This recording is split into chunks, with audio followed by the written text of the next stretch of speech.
Man, another bright morning. Just getting up, get some water on my face, brush my teeth.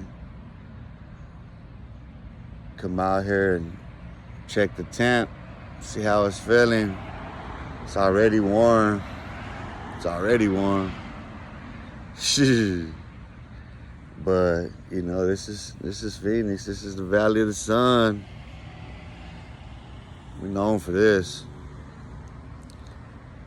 But I wanted to drop this video to bring some contrast to this conversation we've been having, because it's come to light that the contrast, the differences between where the conflict actually begins between those, because there's a 5-year difference between my brother and myself. So the conflict begins there with them. That's why it doesn't escalate until a couple of years later with me. You know what I mean? There was spats here and there, minor shit between 88 and 90, but it wasn't until 90 when I get out of Adobe Mountain that everything changes. The whole trajectory, we just take up arms, bro. Everything changes. You know, because like if you listen to like stories of Fantastic Force, that's mostly about fighting, and that's mostly the way the hood was still at that point in 1989. Like there was still a lot of scrapping going on. You know what I mean? And that's what it was about. You know what I mean? Like that was proving your point right there. That was proving you were G. That was proving you were down homie or whatever. That was proving you had heart. That you had it in you to stand shoulder to shoulder and square up with somebody that was from another hood, because that's how they banged it out. You know what I'm saying? Like you couldn't miss no appointment, homie, and still think you were somebody when somebody called you out. You know what I mean? That wasn't how it worked. You know what I mean? This generation comes along and it's different because everybody's hiding behind guns. You know what I mean? That's what it is everybody's hiding behind guns. So they have a whole different idea of what gangsters. Gangsters to them is only someone who got a gun and shoots people or got some jewelries and selling drugs and shit. Like the concept people have of what a gangster is totally different than what it is in fact. Now let's put this in the proper perspective if I continue on with that story. Now the term gangster comes into play long before gangs as we know them. Modern gangs, Crips and Bloods, all this shit comes into play. Guns and all this crazy shit. Gangs is already defined. There's already a term to this. Now the nature of the gang. Now gangs is a culture. That's the culture. It's pride. It's egotistical. It's narcissistic. This is the nature of gangs and gang members. Stereotypical. It isn't until a certain period in our history that this evolution begins to take place.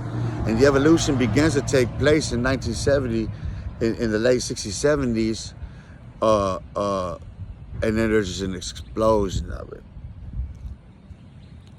And you see this with, you got your GDs, your vice lords in Chicago, and then in 69, 70, you got your Crips and Bloods beginning out there in California, and then what spawns is it's recognizable, it's easily identifiable from that source, from those sources. Because even Blood, I forget what Blood hood it is out there that it comes to Chicago and push that the Stones.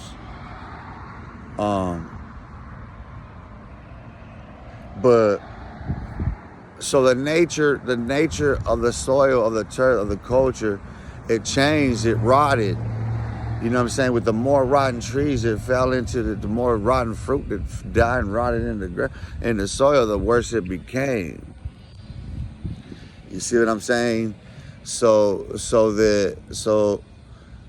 you know, homies need to understand that, like, we were hell bent on outdoing each other.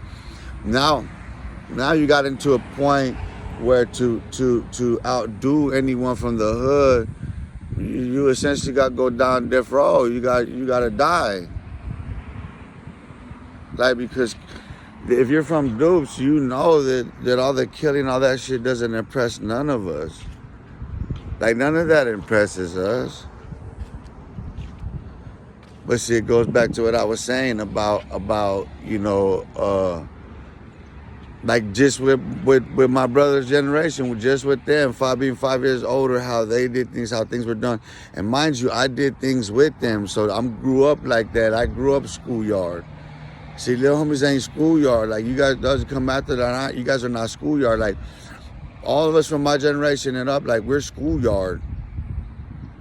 You know what I'm saying? And we're black tie, and we're streets. You know what I'm saying? Like, but we're schoolyard, bro. Like, it's a whole different class of G's there. You know what I'm saying? Like, yeah, you didn't run from a fight, bro. You run from a fight, it's the shit.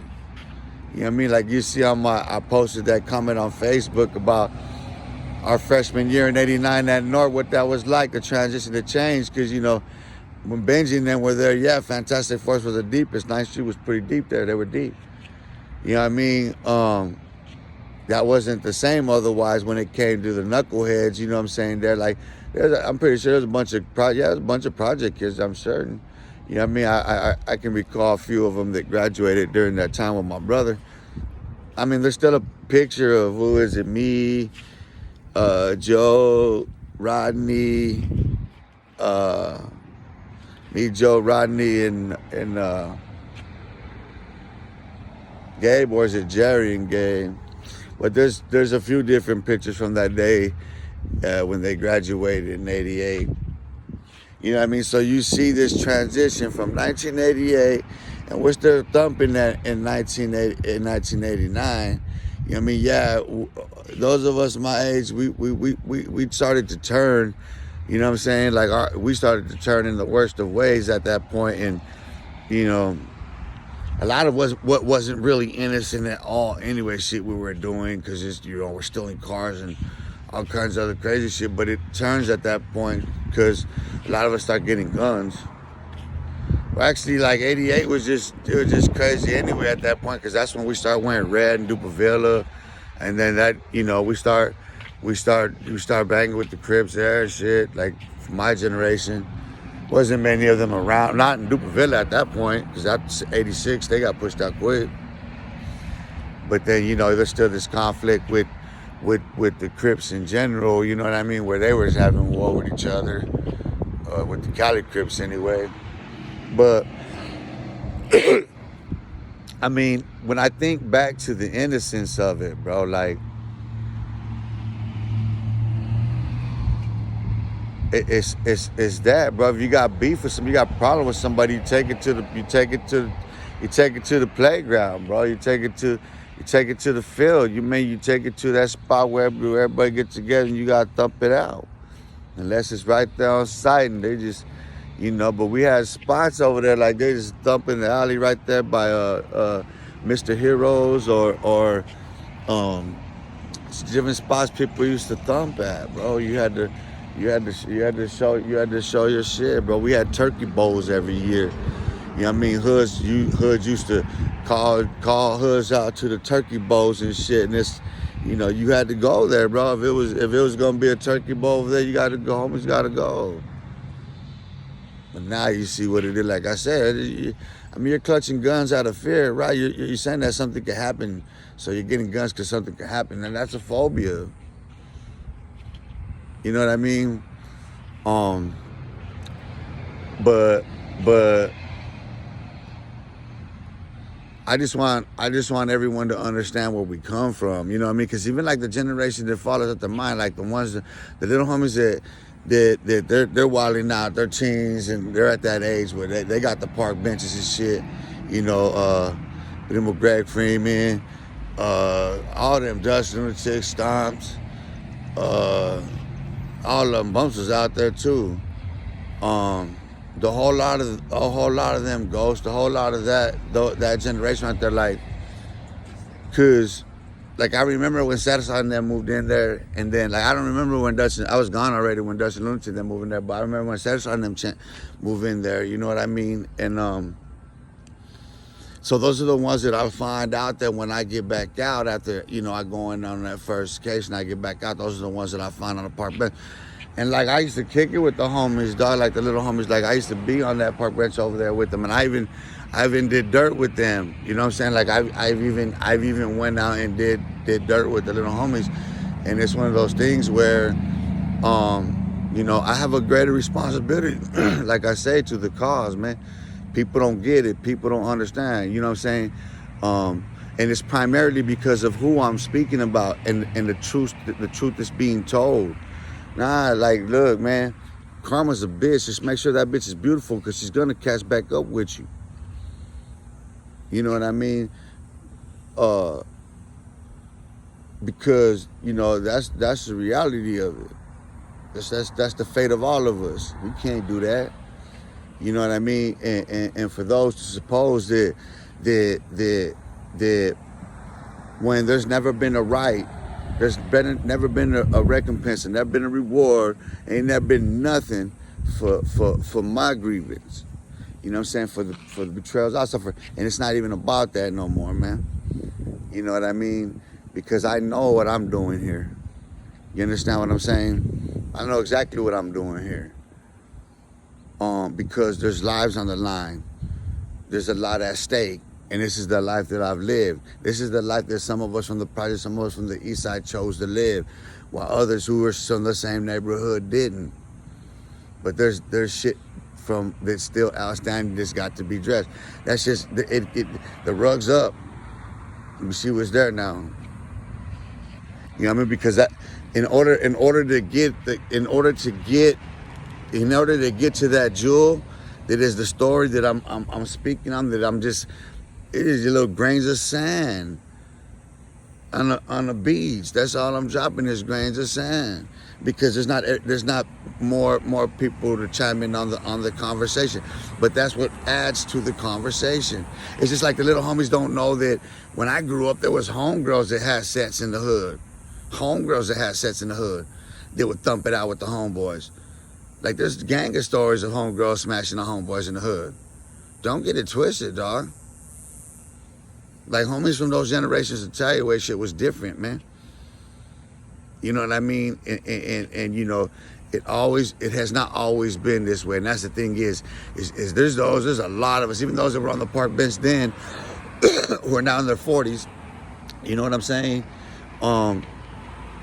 And look at us, man. We're 40 years old, and everybody tells me the same shit. Oh, I can't tell little homies nothing. I can. I've been telling them.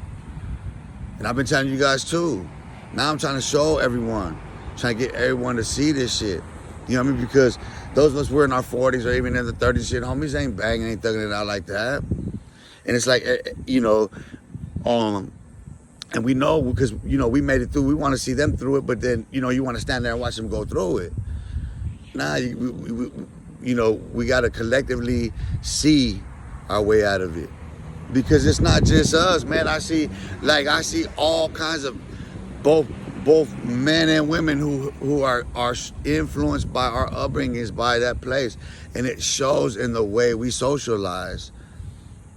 Put the projects together. Put homies from the projects together from the east side. Just homies from the projects together from the east side. See how it sounds.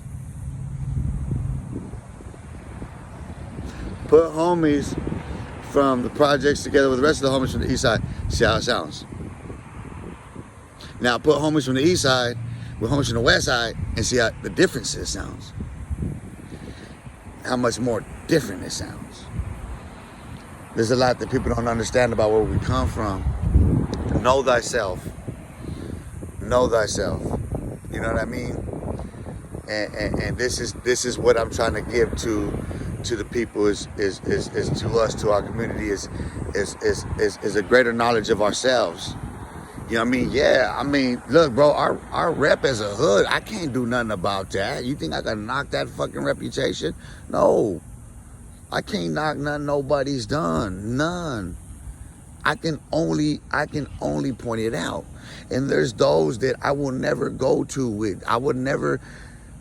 There's a reason why certain things I won't ever touch on. And certain homies that, like, we ain't gonna get to that.